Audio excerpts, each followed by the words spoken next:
بسم الله والصلاة والسلام على رسول الله. شايفين العجينة الحلوة الممتازة دي؟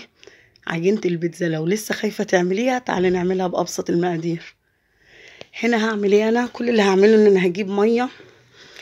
حطي كمية مية قليلة في الاول عشان تدوبي فيها ذرة ملح، سواء هتدوبيها او هتحطيها زي ما انا بعمل كده.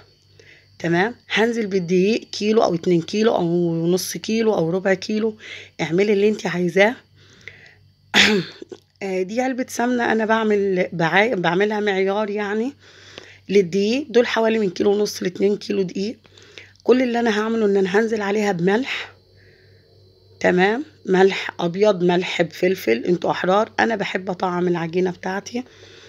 أهم حاجة تشتركوا في القناة وتشجعونا. بحط الشطة، بحب الشطة في كل حاجة كل حاجة.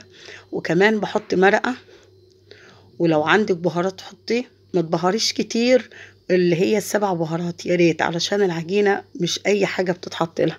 خليكي في حاجات البسيطة دي. بنزل عليها بكيس بيكنج باودر، لا لبن ولا زبادي ولا دقيق. وكمان مجهزة كيس خميرة مختبراه في معلقة سكر وحبة مية، وبنزل بيهم على العجينة برضو. وبعدين بجهز المية الدافية وابدأ اعجن فيها لمدة من 10 دقايق لربع ساعة. لا حطيت لبن ولا حطيت زبادي ولا جبت اي حاجة من بره. هم حبة دقيق وحبة ملح، والبهارات ممكن تستغني عنها، اللي زي المرقة والفلفل الاسمر والشطة، انت حرة. تنزلي بالمية واحدة واحدة، ما تحطيش المية مرة واحدة علشان ما تعملش ما تشدش منك العجينة، ولا تسيح ولا تفك، تبقى تطلع معاكي كويسة ان شاء الله.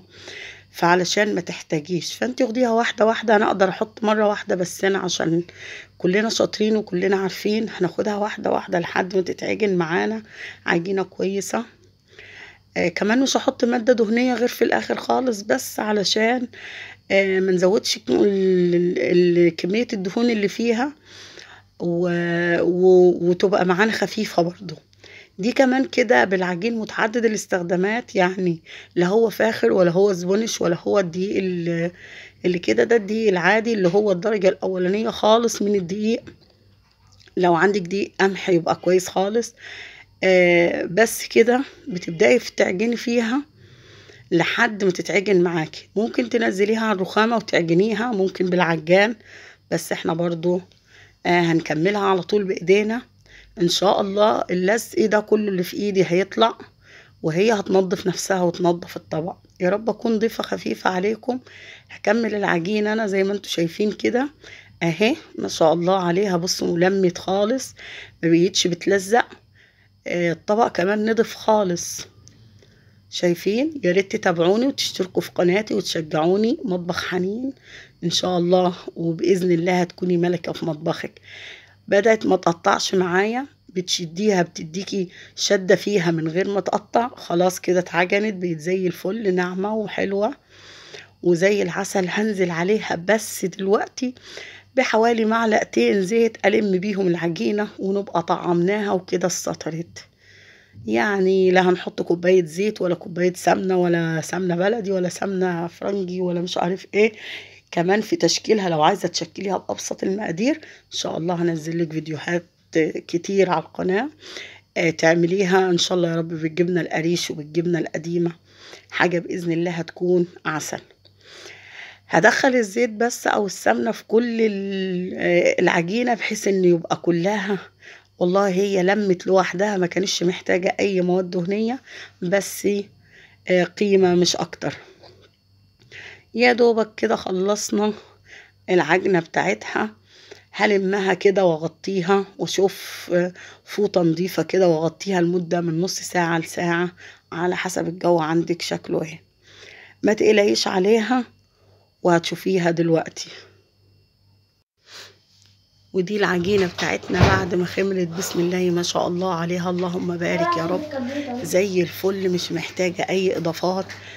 عسل. عجينة طرية، لا هي سايلة ولا هي تخينة معاكي، مش هتتفرد بسهولة. لا دي سلسة جدا وهتتفرد معاكي بسهولة. مش بتلزق في الايد، مش هتحتاجي مادة دهنية علشان تفرديها. عسل. كل اللي هتعمليه دلوقتي ان انت هتقطعيها وتحطيها في صينية وتعملي منها الميني بيتزا الصغير خالص او الوسط او الكبير، ان شاء الله يا رب تعملي اكبر بيتزا على اليوتيوب براحتك خالص. الطريقة سلسة، مش هنسيبها تخمر تاني، خدوا بالكم، احنا بس هنقطعها ونسيبها ترتاح بحيث ان تفرد معانا كويس خالص. على اخر ما هنقطع الكمية او نص الكمية حتى، هتبدأي تفردي على طول وتحطي في الفرن. طب ليه هتحطي في الفرن على طول والخميرة اللي فيها؟ لا ما يهمكيش، البيكنج باودر اللي احنا حاطينه هيتفاعل مع الخميرة وهتطلع معاكي النتيجة ممتازة. خلاص ما تطوليش عليها وتقولي هسيبها تخمر بعد ما تشكليها علشان هتكبر منك وتبقى عاملة زي العيش. لا ما تخمرهاش غير مرة واحدة بس، وهي دوبك وقت اللي انتي بتشكليها فيه. ما تنسوش تشتركوا في القناة وتفعلوا زر الجرس على الكل علشان يوصلكم مننا كل جديد. والسلام عليكم ورحمة الله وبركاته. ودي صورة من التطبيق بتاع الوصفة بتاعتنا، انتظروني.